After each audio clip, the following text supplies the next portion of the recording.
Welcome to De-Stress Your Business, the podcast where we show you how to get incredible results in your business without constant stress. I'm Alexis Kingsbury, a serial entrepreneur and founder at AirManual. Now, in episodes 47 and 49, we talked about the opportunities and risks that AI and ChatGPT can bring to businesses. In episode 51, I shared a way of looking at AI as a junior employee to help you to navigate the opportunities and limitations. In today's episode, I'm going to give you a step-by-step approach to introduce AI into your business the pragmatic way. No derails and excitement, just pure business value. I'll also share some resources that you can use to start getting value today. So let's get started. The first step is to educate yourself, and you may also want to educate your team so that they can provide their own ideas and challenge yours.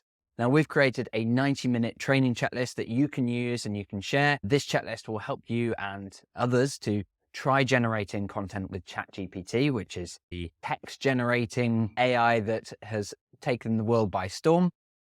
But the checklist will also show you how to try generating images with a tool like Midjourney. It'll help you to review what current AI tools can do, and it'll walk you through some steps to consider how your business can use these tools.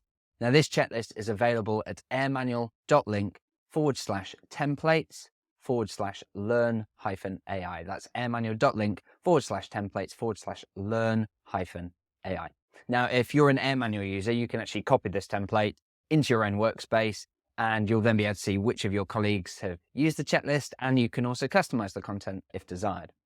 So once we've done step one, we've educated ourselves with the basics. Step two is to focus on your biggest problems. The key to getting immediate value from AI is to focus on the business problems that you're facing today. Your biggest problem is not how to use AI. So to find your biggest problems, you can simply ask yourself, what are my goals and what's holding me back from moving towards these goals right now? So for example, your goals might be to scale your business whilst also enjoying life outside work. So meaning that you want to finish on time, that you want to be able to take holidays without distractions. Now, the problems that might be holding you back might be that perhaps your team need a lot of support. You're struggling to find time to work on strategic tasks. And so that is the blocker to take you towards your goal. So that's what you need to focus on. Step three is to list out the tasks that are involved. Because now that you're focused on solving a real business problem, you can dive in. So take the time to detail out what are the business tasks that relate to that problem. So if your problem's that your team need a lot of support, then this might simply involve listing out the tasks where they need support. So in a marketing team, a set of marketing activities, this might include writing and publishing social media posts, write and publish case studies, repurpose a podcast episode, and so on. So come up with that list of the activities that need to be able to be done by others and so that they're less dependent on you. Step four is to then prioritize, document, and test. And this is where we'll include some AI-powered tweaks. So taking that list that we created in step three, because creating that list is great. Like it lets you look at the big picture and then prioritize where to focus first. So that's what we need to do, is to look at that list and ask yourself which of these tasks could be simplified, which could be delegated, which could be automated. So looking at a particular area that's causing you pain. So we've identified the things that are holding you back. Going deeper and saying, okay, where can I simplify, delegate? Or for example, let's say that you decide that repurposing a podcast episode is one of the tasks that is a great place to start. You're currently doing it. It should be possible to simplify, delegate, and automate some of the steps. It's currently causing pain, taking up a lot of time and so on. So having prioritized this specific task, we can then go deeper. We can document the steps at a high level. So what's involved in, for example, repurposing a podcast episode. Then you can look at those high-level steps and look for specific opportunities to simplify and automate some of the steps. It might be that there are steps that you say, actually, I don't need to do that in that particular way. Or if I reorder this slightly, then maybe it's not required. Or actually, I can make use of a tool to do some of these steps. Next, then add in enough detail that someone else could follow it without making costly mistakes. That doesn't mean adding in detail to every single step, but you need to add in the detail where it matters. So if there's some complexity around using a particular tool as part of your process, then make sure that there's clarity on exactly how to do that. Or if there's some logic or critical thinking that someone has to apply, make it clear what your expectations are in that part of that process.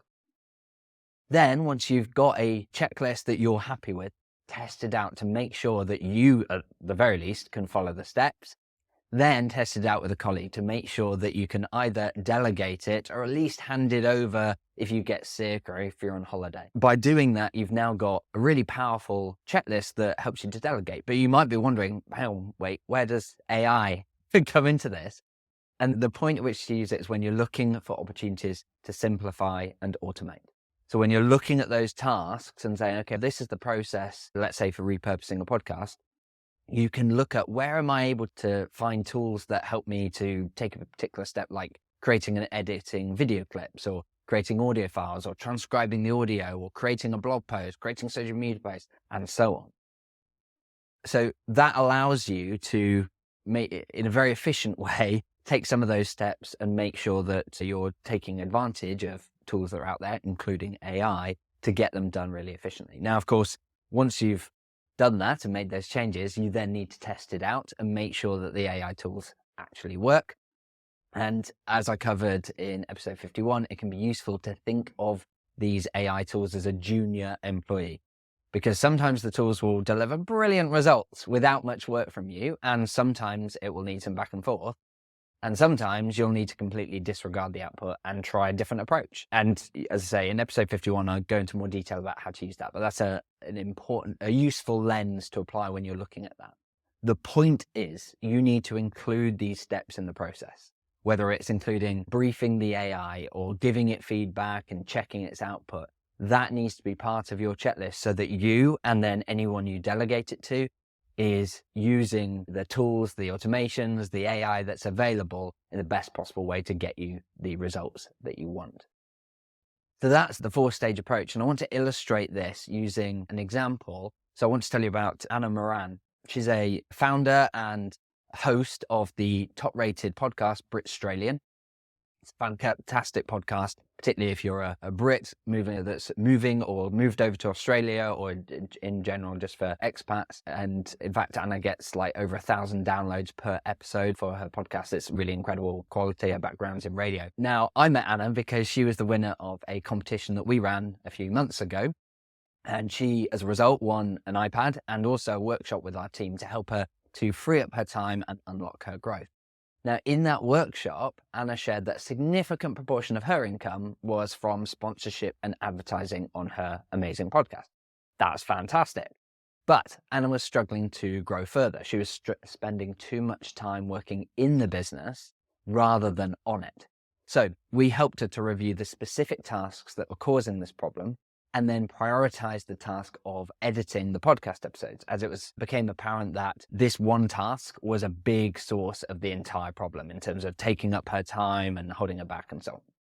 Now, Anna knew that she, in theory, needed to delegate the task, but was concerned that it would be expensive to find someone who could deliver on her very specific and high requirements. She knows what she's doing. That's why she's got a top-rated podcast. She wants that quality to continue. But how does she do that without it being very time-consuming or very expensive to get to that level? So we started by helping Anna to simplify or to simply document the process, actually. Before we got into the simplifying, we just started off by get down the high-level steps of what's involved currently in terms of how she was editing each podcast episode. Now, this on its own was a hugely valuable step. In just 15 minutes, we managed to get the process out of Anna's head and into a checklist that others could follow.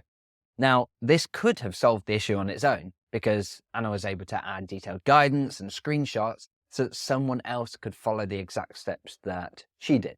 And so she'd be able to pass this over. Now, in fact, it became clear that this didn't need an expensive expert to run. She didn't need to hire what she thought she would need, which was a really super experienced podcast editor.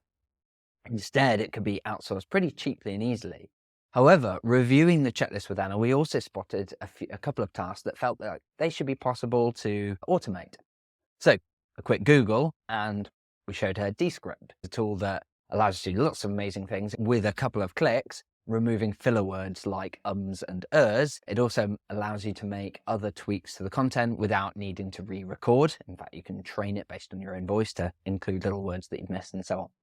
So we looked at this and I thought, oh, this is fantastic. Yeah, absolutely. I can see how this is going to save me many, many, many hours. So we added that guidance on how to use Descript, because it wasn't a tool that she'd ever used before, into her documented checklist. Now, the impact of that was immediate, because now editing a podcast is twice as quick to complete, making it half the cost to delegate, and most importantly, no longer a blocker to the growth of Anna's business. Now, that is a huge result for one workshop. So I know she's very pleased having won that workshop in the competition.